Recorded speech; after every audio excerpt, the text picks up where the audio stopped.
Ipinagmamalaki rin ng MAFAR na nangunguna ang BARM sa fish production sa buong Pilipinas.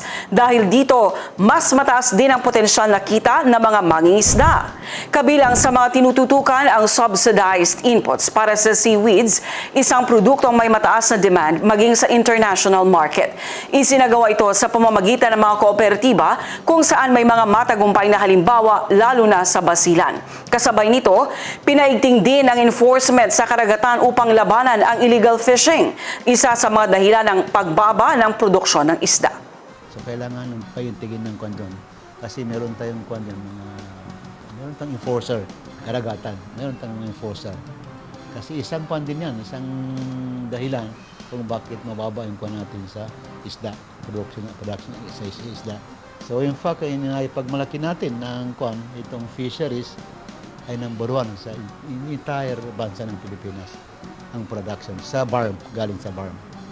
Siyempre, kung mataas yung production, mataas din ang income. Sa fishery, ginabigyan din ng mga kwan.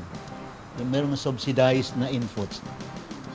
Especially doon sa kwan, kasi ang pinakamakwan na namin sa isda, yung seaweeds, kasi pwedeng import yan doon sa ibang bansa kung gusto nila. So meron kaming subsidized inputs ginabigay sa kanila. Ibig sabihin, tinutulungan through cooperative nila.